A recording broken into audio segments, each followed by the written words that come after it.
prime lenses make you a better photographer. At least that's what I believed for almost 10 years. Until a trip to Iceland forced me to rethink everything.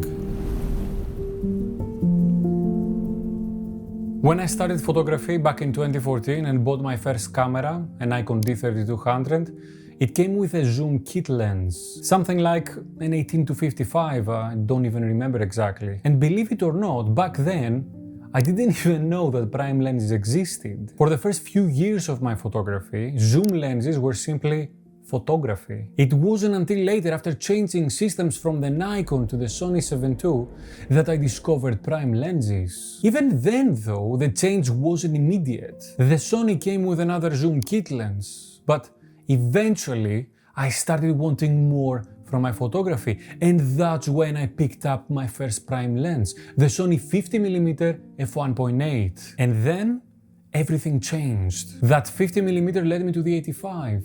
Later I switched to the Fuji system and I came across the Fuji 35mm f1.4 and the Fuji 50mm f2. Over time my preferences shifted towards wider perspectives, first with 35mm equivalent and more recently with the 28mm equivalent Fuji 18mm f2. For about 10 years my photography relied almost exclusively on prime lenses, until my recent trip to Iceland changed all of that. Throughout those years there was one zoom lens that was sitting quietly in my kit, the Tamron 17-28 on my Sony A7 III. But that kit, that setup was used mostly for video. In Iceland, that changed. I knew I wanted to photograph everything, the landscapes, the textures, the people, the atmosphere, but at the same time I needed to document the entire journey on video. For the first time in many years, I wasn't just a photographer. I had to be a one-man crew. And suddenly, having a zoom lens wasn't just a stylistic choice. It was a matter of necessity. During the trip, I constantly switched between two systems: prime lenses on the Fuji X-T5 and zoom lenses on the Sony A7 III. Sometimes I was even using them almost simultaneously. And that experience made me realize something quite interesting. Prime lenses and zoom lenses don't just change how we frame an image. They change how we approach photography itself, and maybe our preference says a lot about who we are as photographers. One obvious difference between primes and zooms is aperture. Prime lenses often open up much wider, f1.8, f1.4, or even more, while zoom lenses often max out around f2.8, and some of them have variable apertures like my Tamron 70-300, which maxes out around f6.3 at the longer end. At first this might sound like a disadvantage, but it often isn't. At 300mm you already get a lot of compression and background separation, especially if you're shooting in good light. But what photographers often love about prime lenses is not the aperture or the sharpness, but their character. A prime lens often gives you one perspective, one rendering, one visual language. Over time, that consistency creates a strong connection to the lens. You learn how it sees the world, and eventually it begins to feel like an extension of your eye. Zoom lenses are different. The image constantly changes as you move through focal lengths. The perspective shifts, the compression changes, the relationship between the subject and the background evolves. In many ways, a zoom lens is like multiple primes in one. That versatility is powerful, but it makes it harder to develop that emotional connection that photographers often feel with the prime lens. Prime lenses are about connection, zoom lenses are about adaptability. They allow you to react instantly as the scene changes. If something happens close to you, you can frame it. If something happens far away, you can reach it without moving. And sometimes that flexibility is essential. In Iceland, for example, the zoom lens became essential when I was photographing seals across the shoreline. I had to keep my distance so I can photograph them without disturbing them.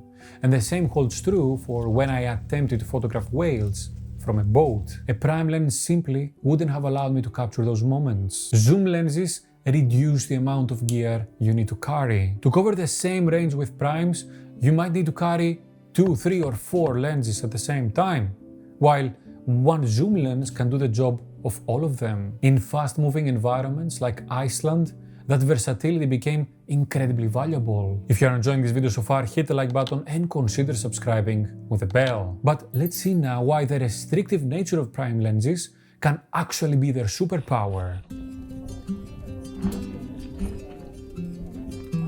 Prime lenses come with a built-in restriction: one focal length. At first, this can feel limiting, but over time, that limitation can make you more creative. Because you can't zoom, you move, you explore angles, you search different solutions within the scene, and that process forces you to engage more with your environment. Zoom lenses make photography a little easier. If the framing isn't quite right, you simply adjust the focal length. That flexibility can be incredibly useful, but it can also make the process slightly less immersive. With a prime lens, you move through the scene. With a zoom lens, you adjust the frame from where you stand, and that subtle difference changes the photographic experience completely. Many photographers wonder whether prime lenses can produce better image quality than zoom lenses. Technically, they can. But in a real-world scenario, this difference is rarely as important as people imagine. For street photography, travel photography, or documentary work, the moment and the composition matter far more than those small technical differences. In my own images, I often soften contrast, reduce clarity, or even add some noise as part of my personal editing process. In those situations, a slightly sharper lens simply doesn't matter. So, is one system better than the other? Not really. It depends on the kind of photographer you are. For me, one prime lens had to come to Iceland, and that was the Fuji 50mm f2. It has a focal length and a character I know intimately. I have shot with it so many times now that I can almost predict the type of image I'm going to get from it before even lifting the camera. But the zoom lenses gave me something equally valuable: freedom. Freedom to react, to adapt, and capture moments where a prime lens simply wouldn't work. Or it would work, but in a different way. But in the end, these lenses aren't competing tools. They're simply different ways of seeing, and they might appeal to different types of photographers. If you are the one that goes with the flow, slows down, and wants to immerse themselves into the scene, then the prime lens might be for you. If you are someone who reacts fast, connects less with the tool, and more with their ability to adapt, then the zoom lens might be for you.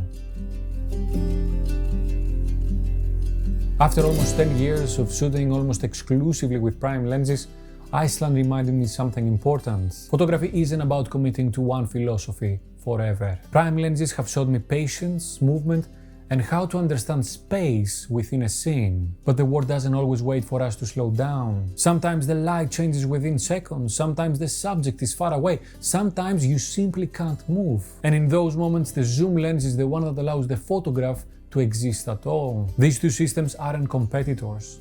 They're simply different tools that bring different philosophies with them. And somewhere between those two philosophies lies the real craft of photography. So if you ever find yourself wondering whether you should be a prime lens photographer or a zoom lens photographer, maybe a better question is this: what is the moment asking from you? Because sometimes the best photograph comes from moving your feet, and sometimes it comes from turning the zoom ring. So are you a zoom lens shooter, a prime, or maybe a hybrid? I would be very interested to discuss it with you down in the comments. If you enjoyed the video, hit the like button, subscribe with a bell, or become a member to support the work behind these films. If you want to see the real difference between the 35mm focal length and the 50mm focal length, click and watch this video next. Or if you want to see the first video of the Iceland series, click and watch this one. That was all for today, guys. Thank you very much for watching. Until next time, I will see you on the streets. Bye bye.